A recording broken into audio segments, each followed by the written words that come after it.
नमस्कार, times of Swaraj में आप सबों का स्वागत है और मैं हूं संतोष सिंह।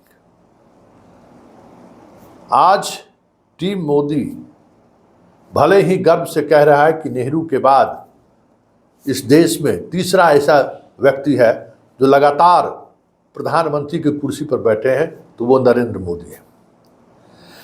भले ही हमें बहुमत नहीं मिला है, लेकिन इसके बावजूद भी हम अपने सहयोगी से ठीक उसी तरीके से व्यवहार कर रहे हैं जिस तरीके से हम 300 पार सीट लाए थे उस दौर में कर रहे थे। मतलब एक ब्रांड मोदी को लेकर समाज में अभी भी उन चीज़ों को बनाए रखना चाहते हैं मीडिया के सहारे, जो चीज़ें अदृश्य तरीके से हर भारतीय के दिमाग में पिछले 10 वर्षों से भरा जा रहा है। मोदी मतलब मोदी, मोदी है तो मुमकिन है।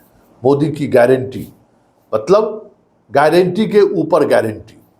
ये सारी चीज़ें क्या थी कि भाई मोदी जैसा कोई नहीं, मोदी है तो भाई मुमकिन है और पूरे वर्ल्ड में भारत का डंका पीटता है।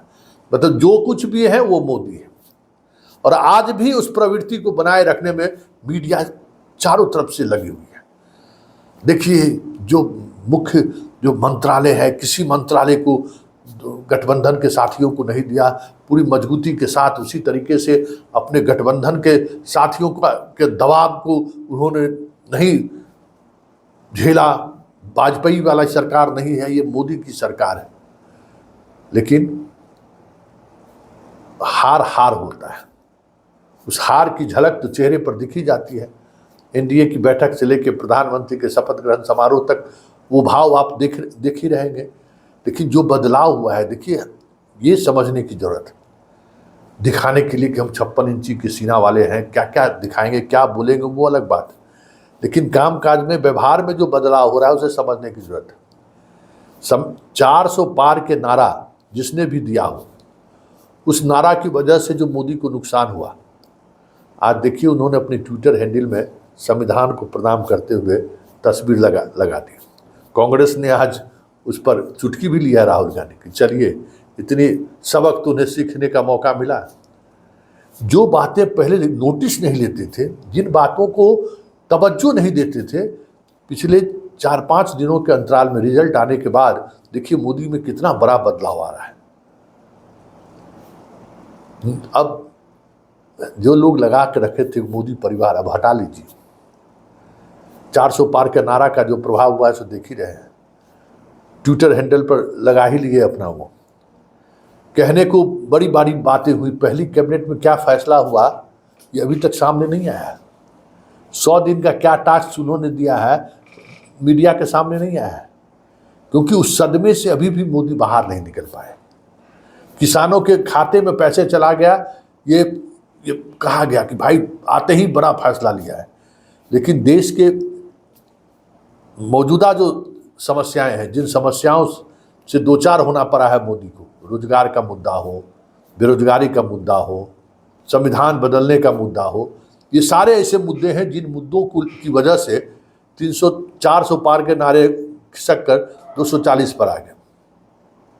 तो ये इनको कैसे हम बदलें, इनको कैसे हम इस सवालों से बाहर निकालें, मोदी का संकट यही है। और क्योंकि समझदारी की जो टीम होनी चाहिए, वो टीम इस बार भी मोदी के आसपास दिख नहीं रहे, और चुनौती कहीं अधिक है।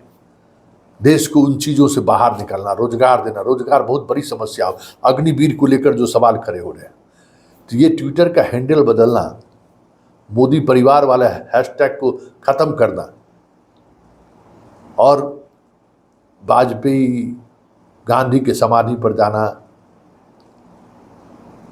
अडवाणी मुरली मनोहर जोशी से मिलना, देवगौड़ा मनमोहन सिंह से, प्रतिभा पाटिल से फ़ोन पर बात करना, ये सारी चीज़ें जता रही है कि मोदी अब सबके हैं। जो हमारे नीतीश का जो कक्का का जो नारा है, नीतीश सबके हैं, अब मोदी सबके हैं, ये दिखाने की कोशिश हो रही है।